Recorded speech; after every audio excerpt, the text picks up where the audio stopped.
And now, you're tuned into RBLR, the home of Tampa Bay's RBLR Sports. This is the RBLR Rays podcast. I'm your host, Zach Doblin, with my co-host, Carter Brantley, back again this week. Carter, how are you doing, sir? Doing well. Today is a busy day for the sports world. Yes. Really excited. Yeah, super excited to get into it. And the Rays aren't even playing today, it's crazy. Yeah. Yeah, I know. It's a weird little scheduling quirk. Shout out to the Bucks, or not shout out to the Bucks, but right. Yeah, excited to talk some Rays baseball because it's been a week. It's been a bit eventful. There's some stuff we got to talk about for sure. So happy to be here. Thanks for having me on.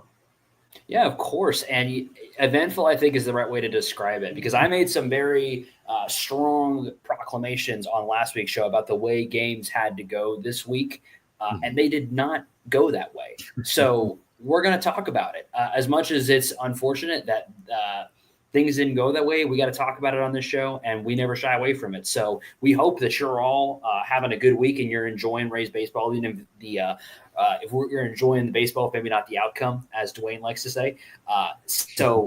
And you'll join us here to talk about it. If you've got some thoughts, drop some comments over on YouTube. It's the easiest way for us to get to see what you're saying. We want to hear from you guys. If you want to hear more from us and you're enjoying the show, do us a huge favor and subscribe and follow on all the social media platforms that you enjoy us on, and drop us a like if you just want to show us while we're doing this that you enjoy it. We really, really appreciate it. So we're going to actually jump kind of straight into it, because we really do have a lot to talk about on this show.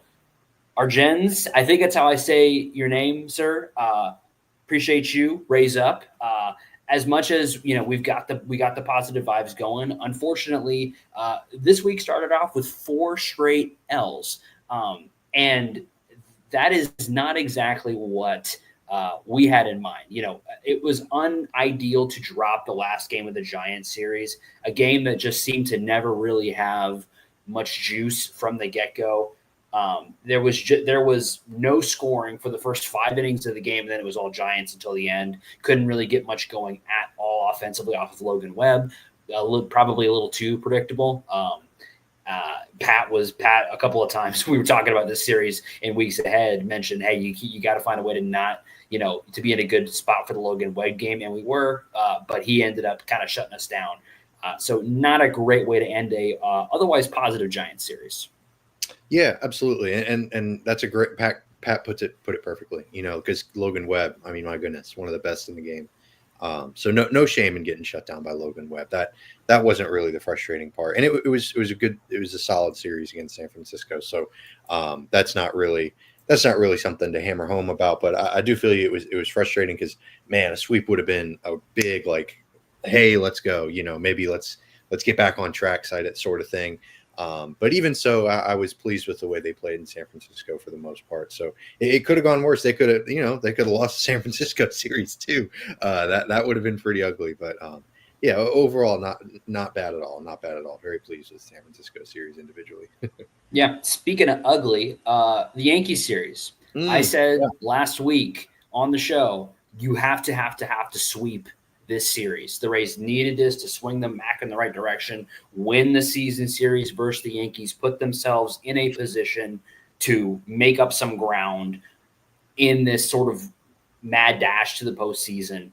And they did the exact opposite of that and started it out with a absolute stinker of a game from Shane Baz and really the entire Rays pitching staff. I guess, it was mostly Shane Baz and Ian Seymour. Clevenger and the rest of the crew closing the game out were fine, I guess, even though Montgomery managed to give up a run at the very end there. But you get three innings each from Baz and Seymour, 6 earned from each of them. Just a really disappointing start from Baz, and a little disappointing to see Seymour, who has been pretty good so far, come in and not really be able to quiet things down. Yeah, I mean, the Baz stuff, it's tough because he's still coming off of Tommy John. It's his first season off of that injury. You want to give him a little bit of time, but at the same time, these games count. They're not meaningless. He's not going out in a spring training facility and throwing against. I don't know. It's frustrating because you want to give a guy a little bit of breathing room, a little bit of a runway. But man, it's August. It's been a few months, and just not great. He got off to a hot start. I thought Shane Baz was going to be an all-star with the start that he was. I did too. Yeah. And my goodness, it's just been peaks and valleys, and the valleys have been quite low. And this was a really, really gnarly one. And to give up like Jose Caballero having a multi-home run game, like in my heart, I'm like, good, cool, like because Jose Caballero seems like a nice guy, but oh man, giving up 2 home runs to Jose Caballero, like, come on, guys. Like, I know it's Yankee Stadium, the Yankee Stadium format. It was 2 Little League home runs. I get it, but oh man, that was gnarly. It was tough to watch. I had to turn it off. It was too much. Mental health is important, so gotta maintain that. Seymour's been so good. It's tough to kind of excuse his outing, but everyone has a blow up outing. Stuff happens. Yeah. But Boz, I don't know what to say about that. Hopefully, it's just the Tommy John surgery. Coming back from that. So we'll see. I have full faith that he can turn it around. But yeah, it's been really bad this year. He's been tough. Yeah, it would have been nice if some of those Cabby home runs that he's gotten with the Yankees could have come when he was playing at Steinbrenner Field. Right, that would have been nice. Although I thought overall he was pretty good for the Rays. If you want to hear some copium on Shane Baz, I've got a little bit of copium for you. If you're up there, you for go. it. I love it. The copium is that the X stats are much lower than the actual stats. So ERA right now for Shane Baz sitting at 5.22, bad. xERA 3.93. And again, expected stats are based off of things like exit velocity, launch angle, all those things. And again, they don't take into account location of where balls are hit very much, if at all. And so some of that is saying that, hey, the quality of what it's trying to tell us is the quality of contact that he's giving up is not quite so bad. It's not great because a 4 ERA still is not good, but it's suggesting that maybe he's getting, he is getting worse results than he should be. And the FIP also kind of mirrors that. His FIP is at 4.78. The xFIP is at 3.91. So his ERA, his xERA and xFIP are kind of right in line with each other, right around 4. And but his actual stats are much higher. So if you're looking for some copium, he is, his walk numbers and his strikeout numbers are pretty much in line with his career averages. The walks have been high, and it's been an issue, kind of his entire career. A lot of these young Rays pitchers with big stuff have issues with the walks. Although honestly, an 8% walk percentage is not the end of the world, and his strikeout numbers are up a little bit, 24%. So, those numbers are in line, and his, K to walk ratio is a little bit better this year than it's been in past years. So there are some, if you look under the hood, it's not on fire. But it is, you do have to say, even if he was getting the results exactly, relative to what the expectation would be using those underlying metrics, it's still a 4 ERA, which is a fine for a 4-5 starter. But we had hopes for Shane Baz to be a little bit better than that. And maybe those hopes were too high coming off of injury. But it's hard to not feel a little disappointed.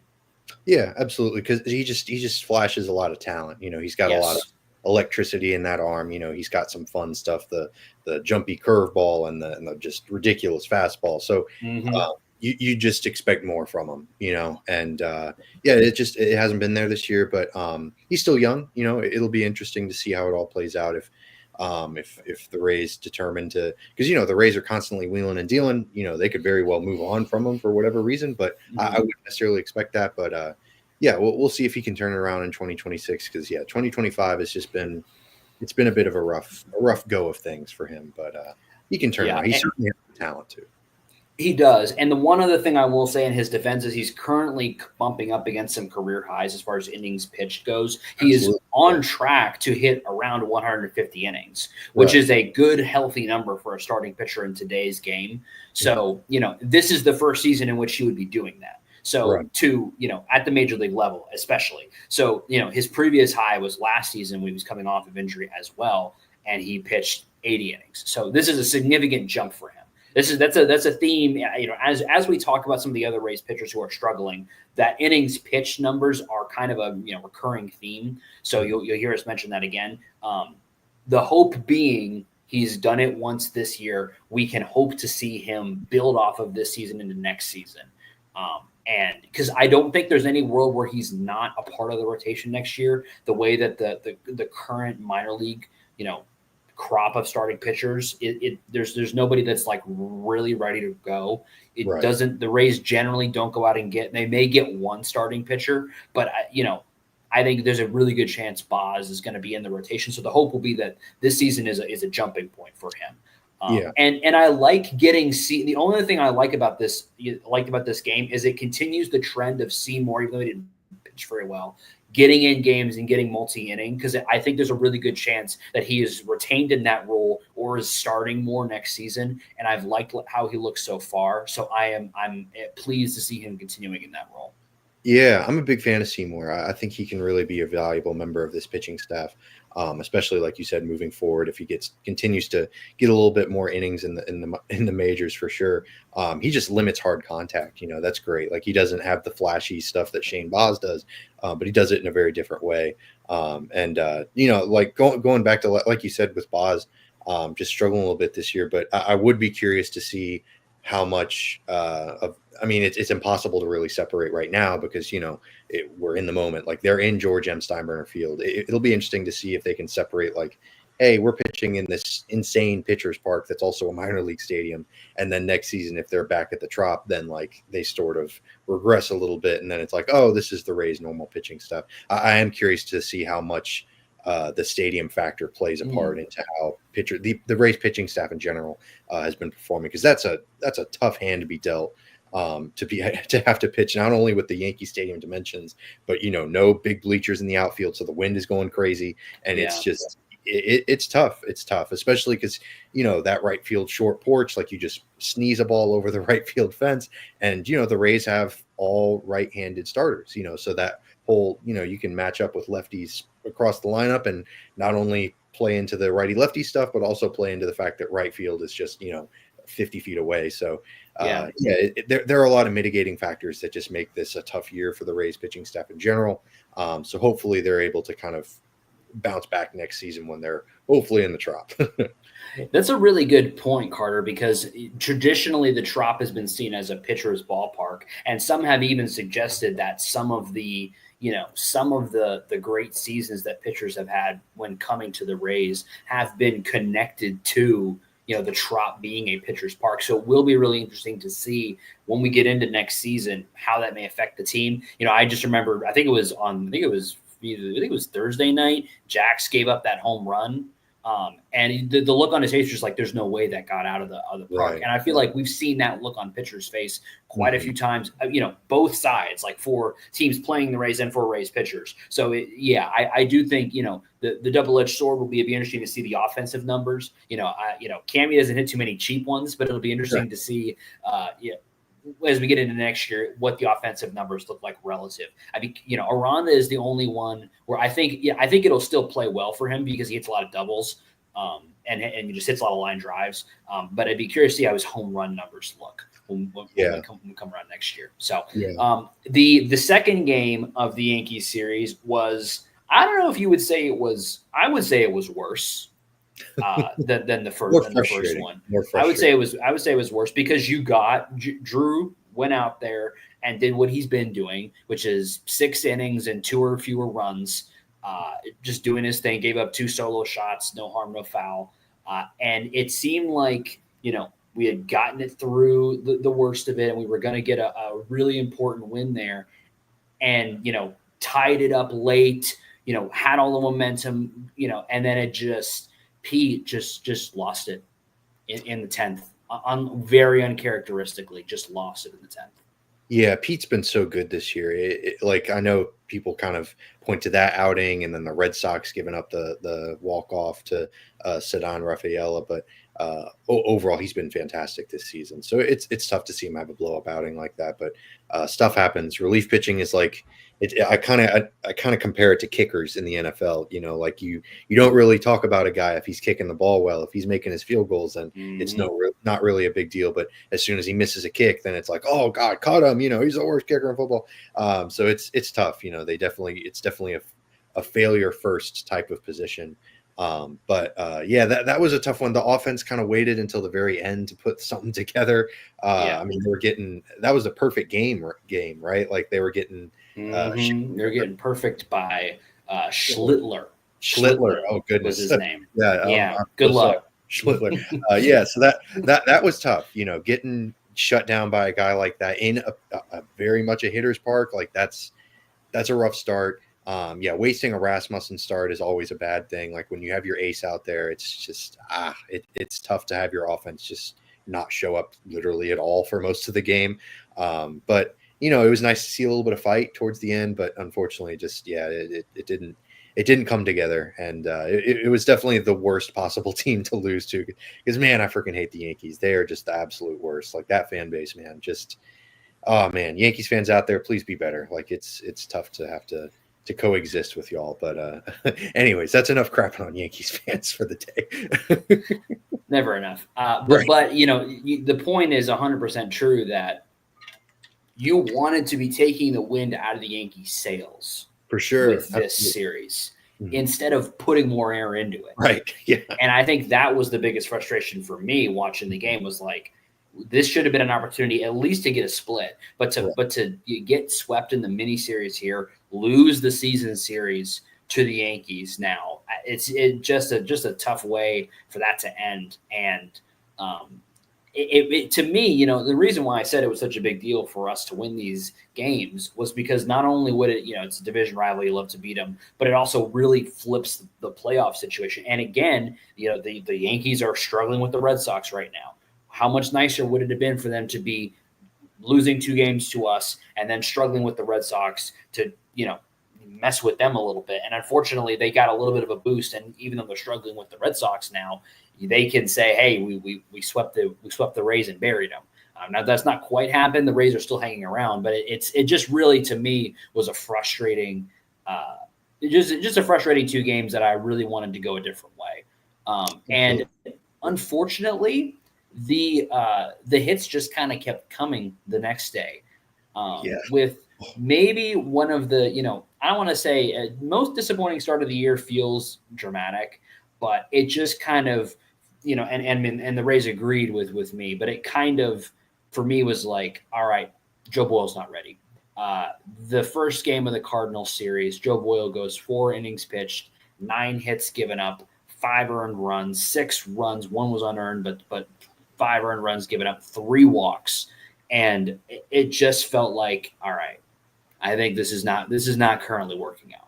Yeah, I struggled with it because I was at that game, and Boyle definitely, it was touch and go with the command and with the control, but he also was not helped out at all by his defense. That is very true. That was I said this in the Rays group chat. That might have been the sloppiest Major League Baseball game I've ever witnessed live. Like Bob Seymour slipping and falling at first base, and like Brandon Lowe just throwing the ball. It's just, and then Bob Seymour also fielding a ball at first and then trying to throw the guy out at home instead of just taking the out at first. And then all the wild pitches. I know that was mostly on Boyle, not really Fortes's fault, but just really ugly stuff, really all the way around. And then we don't even get into the base running gaff, but that's not really the Joe Boyle's thing. We'll get to it for sure. But it was tough to separate like how much of Joe Boyle's struggles were on him, which he certainly bears some responsibility with the command stuff. But at the same time, like, man, having to get, 4 or 5 outs an inning is just, I mean, like I went through it when I was on a travel ball team and I was pitching, and you're dealing with 14-year-old kids playing on the big field for the first time. Like that's sort of what it felt like with the Rays, like with those plays, like just like Junior sailing that ball into right, like instead of just taking a nice, just so many awful mistakes by the defense. You really can't, like, obviously, like I said, he had his own share of the blame, but man, it's really difficult for a pitcher who's already like maybe a little bit struggling with command to really lock in when you know that like a ground balls that hit to someone, like that's not necessarily an automatic out right now. Because that's just how things were going that night. And it was a brutal game. And it's funny because if we told you, all of you watching, and by the way, if you are watching, we appreciate you all. If you want to show us that you are enjoying the show, do us a huge favor and drop a subscribe over on YouTube or a follow on any of the other socials. Helps us out a whole bunch. It's free. Doesn't sign you up for anything. Just really helps us out. But if we were to tell you that, hey, we had a bunch of errors in a game, you might assume that it was Tristan Gray recently brought up. Bob Seymour was did have one error that he contributed to. Maybe it's Pereira. He's up there and playing center field and he was struggling. And no, it was Caminero and Lau with the two errors officially. Seymour, you could probably have given him an error, but Bilal and Junior. And we have waxed poetic about Junior's improvement on defense. And he's not to be, we don't want to hammer him for one bad play. He's been much better. 100%. But I think the frustration comes in with where this is all happening at once, and you want the guys to pick each other up, and it felt like they weren't picking Boyle up. Where on a night where he threw 91 pitches, Boyle did in 4 innings, only 56 of which were strikes. Right. So that's gonna hurt. It was the long at bats. It was the pass balls that was really hurting his outing, and ultimately it led to him getting sent down to AAA after this game. And it's unfortunate because anybody who watches him can see the talent, can see the positives there. It is obvious to all what he could become in a Rays uniform. It's just unfortunate that, and we kind of felt like, hey, maybe he's there now. Maybe he's ready. He came up, had a couple of great starts. And then I think the word is out. The dude will walk you if you let him. You will be able to get a favorable count if you are patient against him. And I gotta say I agree with sending him down at this point. Maybe not even because it makes the Rays better. It's also looking towards 2026. Correct. Like we can talk about how the Rays are still mathematically in it, and there's a slight chance that they make it. This season's effectively over. Like they're playing for 2026. Like I'm kind of on board with them because then Boyle goes down to AAA, has a bit of a reset, or like just finish out the season there, or maybe they bring him back up. But regardless, it's easier to work on this kind of stuff in AAA and Durham and build his confidence back up. So when 2026 comes, he gets into spring training, he hits the ground rolling. He comes out and he reaches his full potential. So I definitely, it's tough because he's a really talented pitcher like Shane Baz we were just talking about. So it's tough to lose him. It's tough to not have him on the major league roster, but it's also important for him to be in a good frame of mind, a good mindset going into 2026. And I don't know, having him continue to flounder and struggle on the major league level just wouldn't have been good for anybody. So I definitely see where they're coming from with this decision for sure. Speaking of floundering and struggling, the Rays offense put up 3 runs early in the game through 3 innings, and then, felt like we had a little something going there in the bottom of the 6th. And had one of, and it's funny because 2 seasons ago, we were constantly saying, why are we running into outs all the time? And It feels like this year, we've really kind of fixed that. Yeah. Until tonight in a game, which again, it's magnified because we're at the end of the year and every game matters. Even they all matter, but it feels more important because we're close to the end of the year and you can see the number of losses we have left mentally ticking down in your brain. To have you have guys on a chance to score and to potentially add on after that, after Tristan Gray finds a way to put the ball in play, would have turned the lineup over back to Simpson. You have just a mental error. I don't know how else to describe what happened there. Nick Fortes getting out at third and ending the inning. And because of the timing in which he got out, and then Pereira is scampering towards home, which, by the way, he gets on base too. You waste all that because he doesn't quite hoof it to get home, and Fortes gets out, and it's just a comedy of errors, and you don't score a run.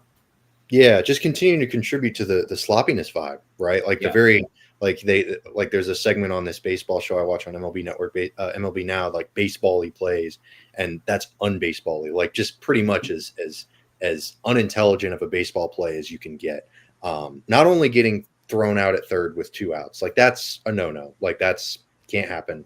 But then like Pereira kind of easing up there, coming home, like Nick Fortes not having the frame of mind, like, hey, this runner's trying to score, like let me not get thrown out at third.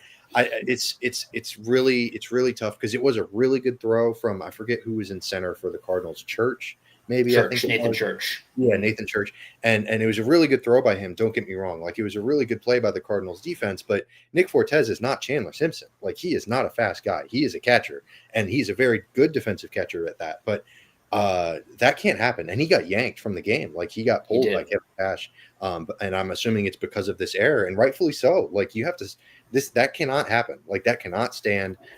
Frankly, I don't know. Like I know Fortes is a great defensive catcher, and hopefully he's involved with the team's future plans. But yeah, I don't know. Like that was a really frustrating watch. That was really, really just kind of cemented just how poorly the Rays had played all night.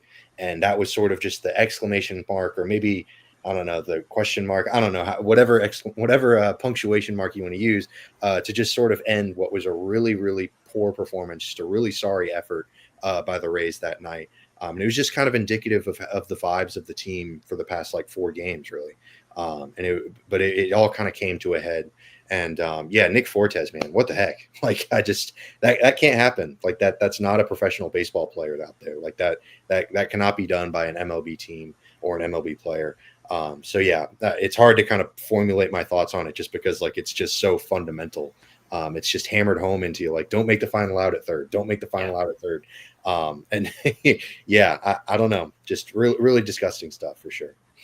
And I can understand the mindset of, hey, if I'm on third and Tristan Gray is behind me on second and Chandler Simpson, Captain Bloop single, can then score 2 runs, all of a sudden it's a tie game. I can empathize with the thought, or it would have been a tie game at that point. Would have tied the next inning. But I can empathize with the thought process. But you just got to know yourself better. And I think it comes down to, we see this all the time. When you feel like you have to be the one to get us out of the funk, when you feel like we have to do something, we got to make something happen. You play outside of yourself, you press a little bit, and the mistakes come. And I think that's where Cash pulling him sends the message, we have to play inside ourselves. We cannot press right now, because the only way we succeed is if we play in ourselves with the things we've been doing all year that have allowed us to have the success we have had. You cannot be pressing in this moment, because we cannot afford to have these kinds of mistakes at this point in the year. So while the idea, I like the idea of taking the extra base, I like the idea of pressing the issue, but it comes down to knowing yourself and playing good situationally. It's one of the things across sports, the great players, the great organizations are the ones that are defined by how they perform situationally. If you are good situationally, you will succeed across. I don't care if it's basketball, I don't care if it's football, baseball. If you are good situationally, you will succeed. And I think that's where the struggle, and the reason that Cash pulled in them, which is not very common. We don't, Cash is not the type to just pull a guy. That doesn't happen. Yeah. It generally only happens where there's a really bad issue, or if it's some sort of behavioral thing. It's happened to Siri a couple of times, but it's very uncommon. But I think it was to accentuate that point that we need to be getting home at this point in the season. So it just kind of bad vibes overall there. But if you need to raise your vibes, if you're feeling low and you're feeling like when you're walking out the door on a given day, that you need to be more locked in and need to be more confident, there's a place that you can go to buy some cloth-based confidence, and that's shop.rblrsports.com. You can go there any day of the week where you need some confidence. Shop.rblrsports.com, the best merch inspired by your favorite Tampa Bay sports teams, Rowdies, Bucks, Lightning, Rays, and Sun. It's all there. Use promo code FLAPPY, FLAPPY, for 10% off your entire order there. Shop.rblrsports.com. Some cloth-based confidence for you. Yeah, absolutely. I mean, if you're looking to be the opposite of what the Rays were this past Thursday, if you're looking to be clean, then definitely head there because we got some fire stuff, not just Rays related, across Tampa Bay sports. Like Zach was saying, it's all the Tampa Bay sports needs. We got you covered. Yeah, Bucks are getting rolling here. That's right. Rowdies are, they've new coach, new you, awesome stuff going on there. Sun are starting back up. Now's the time. And one other thing you can do when you go to RBLRsports.com is you can get to the best article in Major League Baseball every single week. The Rays Roundtable, RBLRsports.com every Monday. It's got amazing stuff every single week. I read it every Monday. I love it. Rays Roundtable, RBLRsports.com. Yeah, check it out. It's the best Rays content out there. If you're sick of the same old stuff, reading the same tired old gimmick, then definitely head to the Rays Roundtable. We've got new people every week. It's a rotation. So it's way better than the Rays rotation has performed this year. That's for darn sure. It is. Yeah, that is for darn sure. Yeah. Speaking of things that are more positive, yes, as we just talked about the awesome shop and the awesome Rays Roundtable, the first game of the Cardinals series was kind of a bummer because the most exciting news maybe of the back half of this season came right before the game. Carson Williams, number one prospect in the Rays system, had been called up, which was, in response to an unfortunate thing, which is Ha-Seong Kim is back on the IL with lower back inflammation. Stuart Fairchild, who the Rays acquired at the deadline, went to the 60-day injured list, right oblique. So he's going to be out probably for the rest of the year. Ha-Seong Kim, hopefully we'll be able to get him back soon. But in the meantime, it was Carson Williams' time. And he was not able to make it up in time for the game. I think he was in the dugout at some point, but he didn't end up playing. But last night's game, the second game of the Cardinals series, had Chandler Simpson's name written all over it. I don't know if we could have imagined a better first game for Chandler. He goes, Carson, oh my goodness, Carson. He goes 2 for 4 and has some of the biggest hits of the night, including a 2-run home run at a critical point in the game where the Rays looked like they had almost lost it and looked like we were gonna lose another close game. Right. He said, no, thank you. Carson Williams said, no, thank you, to the tune of 400 plus feet, dead center. I mean, it was pandemonium there. It was pure energy, pure excitement. Seeing his family celebrate. What a moment. Yeah. I mean, my goodness, like it's sometimes reality just feels scripted, and it's like, it's wonderful. Yeah. It's fantastic. I was going to the game Thursday because I thought he might be able to play, but he just didn't get there in time. But the TV broadcast was showing him all the time, like hugging teammates and stuff, kind of getting himself acclimated. And man, what a shot to the arm. Just really, really fun stuff. I don't know what else to say, because it wasn't a cheapo. Like, you think, oh, well, he had a home run. Maybe it was the George, the GMS factor. Nope. That was a bomb. That was a tank. He hit the crap out of that. Yeah. And like, the thing is, like, it's fun to talk about his hitting and all that stuff. And it's hopefully that continues. Hopefully he's able to make him turn himself into a productive major league hitter. But with him, it almost doesn't matter. Like, he's going to be so good defensively. He's going to be he's going to be outrageous out there at short. And I know Walls has been also outrageous at short, but it'll be fun to see Carson Williams try to just put things together at the major league level. Because, man, if he can, it just puts to rest a lot of concerns and a lot of nightmares that the Rays have had at that position over the past few years.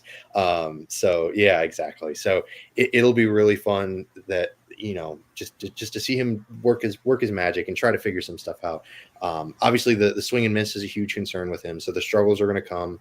He's going to have some down times. That's just going to be how it is. But, he had some down times this year in AAA. Like, they were talking about it on the TV broadcast, how, starting out the year, like, he fell in a lot of prospect rankings because he looked lost. Quite a ways too. I mean, he started at number 9 and was down in like the 70s in some way. Yeah. Oh yeah.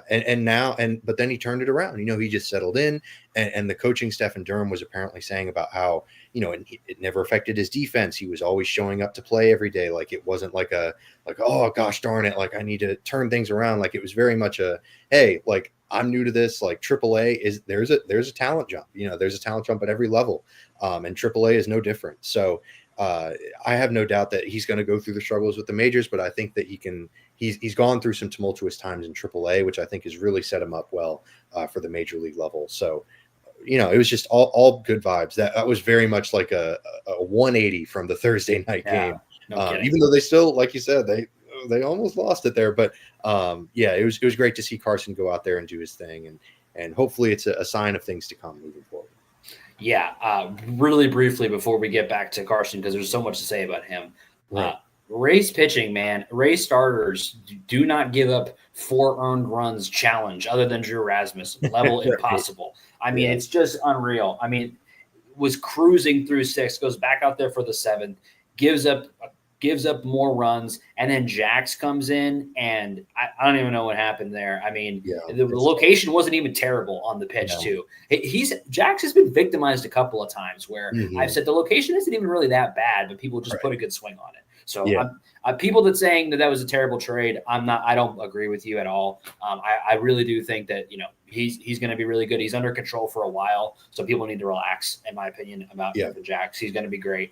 But it's just unfortunate to kind of let things go. The good news was that the staff locked it down after that. After Jax comes out, Baker and Fairbanks go and put up zeros. And then, like you said, Carson Williams in the moment. One of the things that, you mentioned it, what we've heard about him is that when he was struggling, the defense never wavered. And that is something we always used to hear about Longo. And I'm not trying to put that on him, right. But that's something we always used to hear about him, is that he would not allow the struggles at the plate to affect his defense. That's such an important, it's such an important characteristic for your star shortstop, or even just for your starting shortstop in general, to have that characteristic, to be able to confidently go out there and field balls, make great plays while you're struggling at the plate. So important for the most important defensive position outside of center field out there. Most people would probably say it's the most important defensive position. So that's something that's really exciting to hear about him from all the way up the ladder. And you make a great point about the adversity that he went through, was able to overcome, showing that track record. A lot of times you see prospects, they kind of plow their way all the way up to the major leagues. They get to the majors, they struggle, and they have a hard time kind of getting back on the horse and putting things back together, once they get up here. And I think that, Carson already having gone through that adversity, that's something that I think is going to end up being a positive for him, because he's kind of already been through that valley and been able to drag himself back up where he wants to be. Just a really exciting player. Also, a stolen base threat has been 2020 the last 3 years. Was the only player at the moment in AAA to go 2020 so far this season. It's the speed power combo. It's going to be, the only question will be is can he keep down the swing and miss? Can he keep down the strikeouts? Can he keep it down enough? He's a guy that's probably not going to ever bat 300, but if he's batting 250 and he's slugging 500 or more, which he has the ability to do, that's where things can start to move in the right direction, and he can provide that value. And if he's getting on base enough, the stolen bases then come into play, and he becomes a really, really dangerous player while also providing elite defense at shortstop. Yeah, if he does all that, then he's an MVP candidate. Like he's like I hate to set a 6-win player. Like that's such a kind of arbitrary thing for sometimes, but he's one of the best players in baseball if he does all that. And that's, I think, something that and which the Rays will do a fantastic job of this. They seem to have a very good grasp on these kind of things. Just communicating to him that, like, man, try to relax up there at the plate, because you're so good defensively that it almost, like you said, it's kind of an added bonus. Like to me, like I was talking with my buddy about him, and to me his floor is Andrelton Simmons, and I know that's like Andrelton Simmons wasn't a great hitter, but he was so good defensively that who cares? And if your floor is that, then like, hey, that's great. That's wonderful for a prospect, especially for a former first-round pick. Like that's just that's awesome.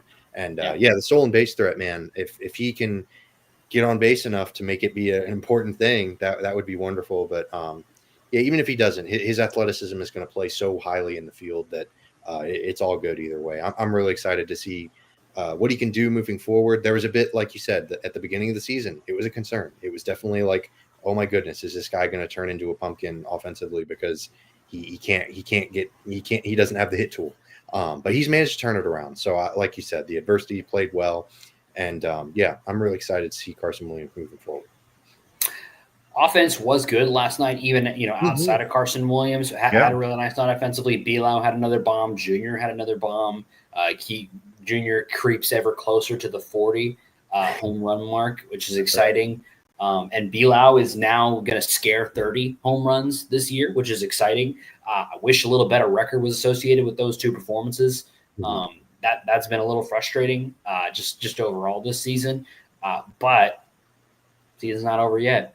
And that kind of leads us to where we stand right now in the standings. We are currently 7 games back, which is suboptimal.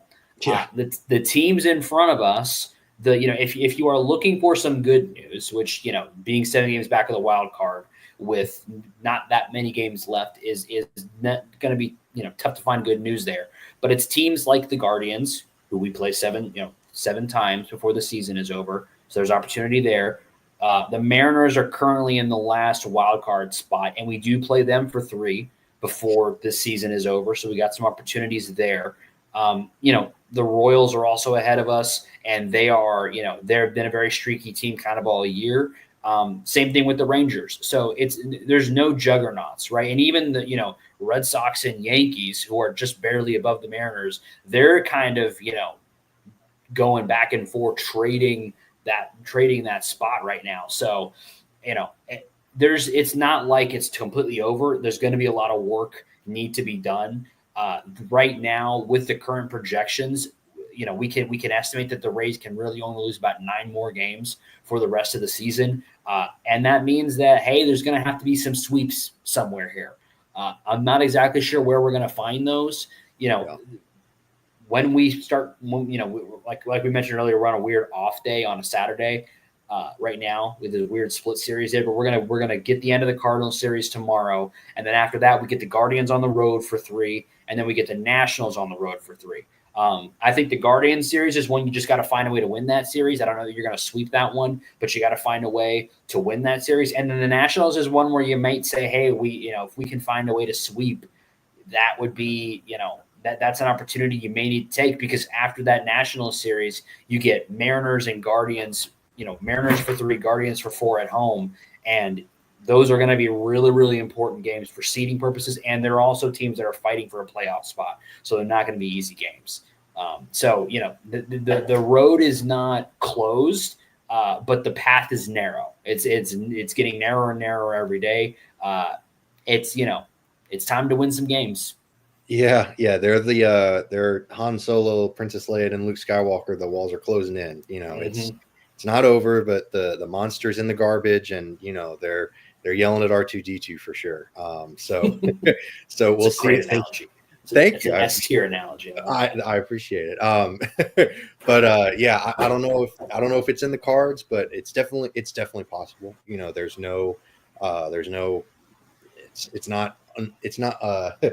not totally out of the realm of possibility, but at the same time, it is an uphill battle. They've done it before, 2011 and all that stuff, but there's a reason those things only happen every once in a while. It's really hard to do this kind of thing when you've dug yourself this much of a hole. But yeah, like you said, a lot of the teams in front of them, like the Guardians and the Rangers, they're kind of in weird spots. And the Mariners, the Mariners are a pretty talented team on paper, but at the same time, they've got their own issues with their pitching staff. They're a bit banged up with some of their guys. So I don't know. It's definitely possible. I wouldn't put any money on it. That's for dang sure. But I don't know. I'm excited to see Carson Williams if he continues to play, and I'm excited to see Junior and Brandon Lau chase those home run milestones, just because that's kind of cannon fodder, or narrative fodder, if you will. It's fun. So I don't know. I'm not super stoked about the possibility, but crazier things have happened for sure. Yeah, and I mean, I guess that, if we're looking for bright sides, there are some very fun storylines that we're going to get to watch Absolutely. as the season ends. 100%. Even if the playoff race does get away from us, I can't tell you how excited I am to watch Carson Williams and to watch him struggle through and to see that development for him. The other big kind of transaction that happened is when Joe Boyle went down, Brian Van Bell, part of one of the Rays' big acquisitions at the deadline, comes up from Durham. So we expect him to take Joe Boyle's spot in the rotation. And it'll be interesting. He's pitched well in Durham since getting there. And clearly the Rays want to see what he has. And it definitely feels like we're in that point of the season where, the Rays still want to be winning games. They're still trying to get to the postseason. But I think it's clear that they're like, hey, we're also going to see what the young guys have. And, Cash has been aggressive, like he's not leaving Boyle out there. He wasn't leaving Boyle out there, late into games. He was quick to pull Boz and bring in Seymour. He is still managing aggressively in a lot of opportunity when he has the opportunity to do so. But I do think there is a sense of we need to see what the young guys have.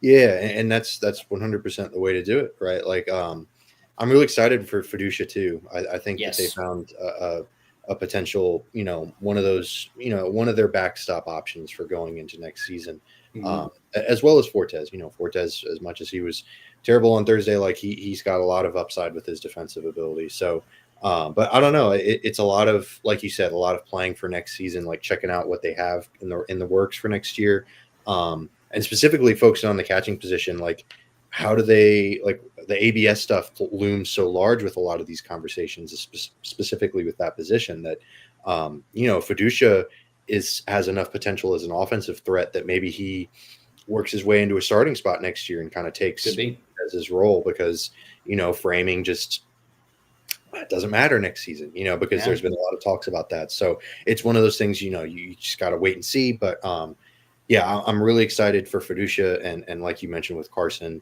And there's still reasons to watch the Rays, even if it's not necessarily for playoff contention. Yeah.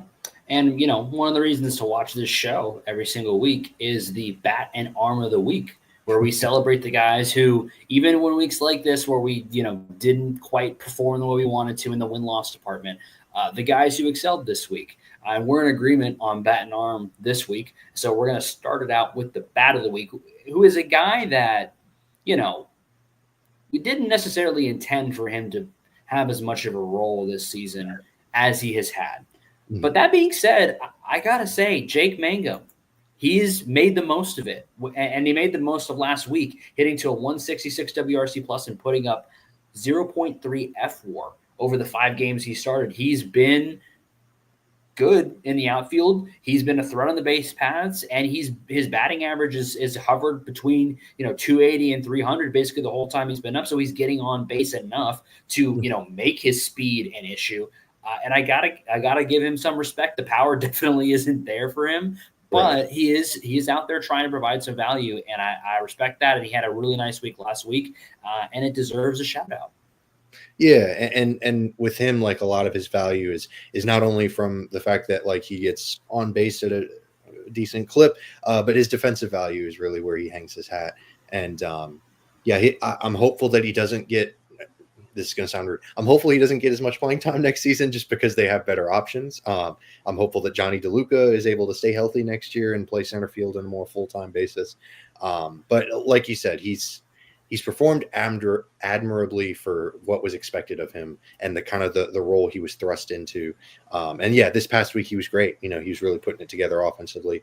So it was fun to see. And he can be kind of a spark plug for this team. It feels like, he brings a lot of energy. He seems to, he plays hard. Like, you can say a lot about him for his approach at the plate and for his lack of pop, but you can't knock him for not trying. He is trying his hardest for sure. So love Jake Mangum, and he's an easy guy to root for, but hopefully he's a 4th outfielder next year. That's the kindest way I can say it. Yeah. This week was not the most awe-inspiring pitching performance from the Rays staff this last week. But Carter, who was the arm that stood above the rest this last week? Edwin Uceta. He was pretty fun this past week, and he's really turned things around. Like, he got off that start where, oh man, is he a one-hit wonder? Is he just going to have that 2024 season to kind of hang on his mantle and then that's it? because golly, it was really looking bad. But hey, the Rays I may not agree with them on every move, but they stick with guys. If they think that there's still some talent there, they're going to stick with a guy. And they kept giving him opportunities to kind of turn things around and figure out. And man, he has pitched really well. He has been fantastic. He's really found his 2024 form because he was one of the best relievers in baseball last year, like bar none. Like he was really, really elite last year. And this is huge going into next year because he's definitely going to be part of their bullpen next year, unless they try to trade him because it's the Rays and everyone's on the table, yada, yada, yada. But assuming that doesn't happen, I would assume that he's playing his way back into being a high leverage arm, because for a while there he was sort of like all right, we need some innings, let's put Uceta out there, let him continue to try to work his way through his struggles. But now it's like, oh hey, this is a big moment, maybe let's get Uceta in there, which is a big switch. And it's been really, really, really fun to watch him do that because he's a great pitcher. When he's got his things working, it's really fun to watch him. So shout out Uceta. Yeah, and he's a guy who's probably going to pitch 66-ish innings for the Rays this year, which is a lot for a reliever, and he has the ability to go multiple innings, which we love. In his last 9 outings, he has only allowed 1 earned run. Yeah, fantastic stuff. He's turned it around. He's got that ERA back under 3, and that's that's really exciting. He's a guy that is under team control until 2030. So a guy like him who has the potential that he does, if he can figure it out, he's an inexpensive arm that could provide a lot of value. The hope is that he can continue. The walks are still kind of not where we want them to be, but everything else is kind of back in line with what we expected from him or coming off of last year. A lot of the other numbers are kind of back where they're supposed to be. So that's really exciting to see that he was able to bounce back like that. And all you can hope is that he continues that performance, because he's a guy that the Rays could build on in their bullpen going forward. Yeah, and he was still getting the chases and the whiffs for the most part this year. It just the results just weren't there, and it was really frustrating because it just felt like every time he came in, he was giving up a lead, and it's just like, golly, like it's going back to that whole conversation we had about the relievers or kickers. When things aren't going well, they are really not going well, and you're calling for their head. But things are going really well for him right now, and rightfully so. He's hammering through, and he fought through the bad times, and he's back to where he once was, which is really, really valuable for the Rays moving forward. It is, and regardless of the way that the rest of the season goes, I just hope that we can, some of these, there are some more guys. Josh Lowe's one, had a nice night last night. Need more of that from him. That's kind of what, if you're looking for things outside of, the Rays winning and hopefully getting into the playoffs, the other things to really be watching for that I'm going to be watching for is, can guys use these last couple of games, the last 30 or 40-ish games we've got left, to get back to form. Josh Lowe is one in particular that I'm really watching. Say, can he get back into form? Because we're going to need him to get to where the Rays are, hoping to get. Because if he's not what he's supposed to be, there needs to be an addition somewhere, and that's not what the Rays are currently set up for. Yeah, Lowe has been when he came back, it was literally it was amazing. Like, he came back and the Rays started winning in June. Like, it was like the correlation was like Josh Lowe just provided this like instant energy and just, it was instant gratification too, because they were winning games right when he came back. And then he fell off hard. It was really, really bad for a little bit there. Like, just one of the worst hitters on the team. And he looked lost in multiple games. Yeah, 100%. And the past few games, it seems like he's kind of changed where his hands are and his stance. Like, because he's always been kind of a bat on the shoulder kind of guy in his start.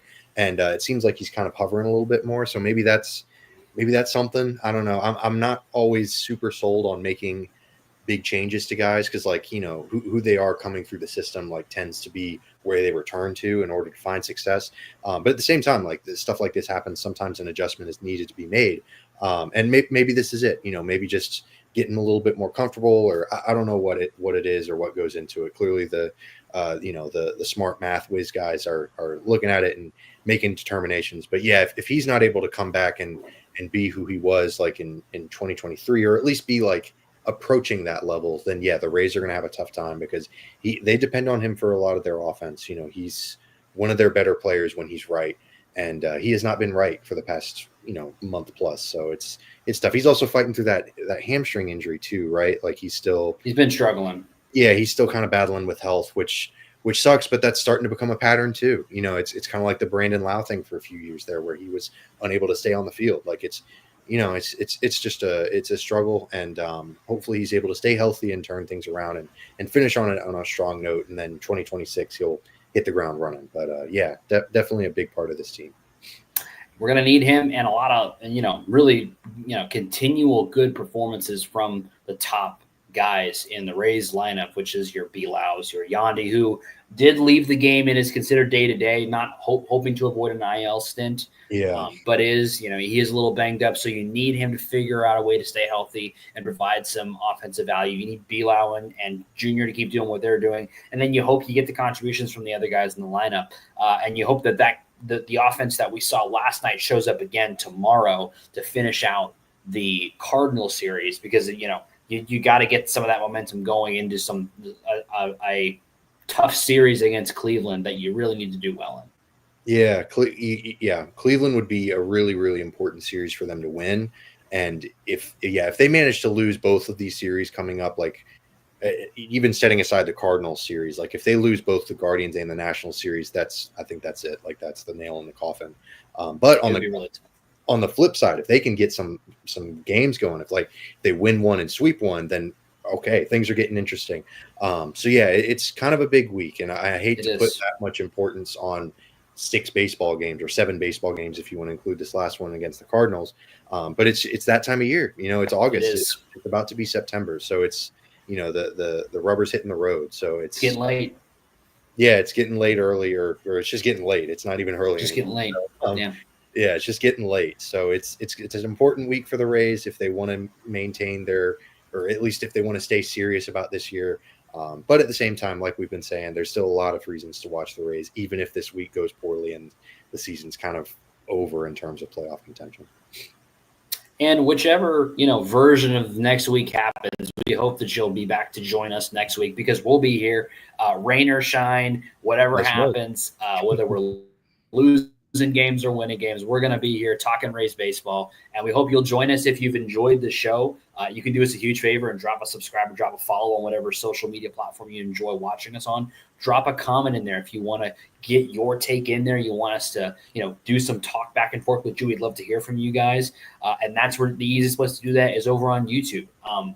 This is going to be, we keep saying that this is the most important week, but they all kind of feel that way because we are running out of games here. Mm-hmm. But at the end of the day, like we've said, there's a lot of, exciting things to watch in Rays baseball land, even if, the wins and losses aren't quite where we want them to be. So kind of regardless of, what we're seeing on the field and, regardless of the playoff implications, this is a team that we love. We followed them in tougher times than this. And we're going to keep following the team. We're going to keep supporting them. We're going to be here. And no matter what, it's always going to be Raise Up right here. Raise Up.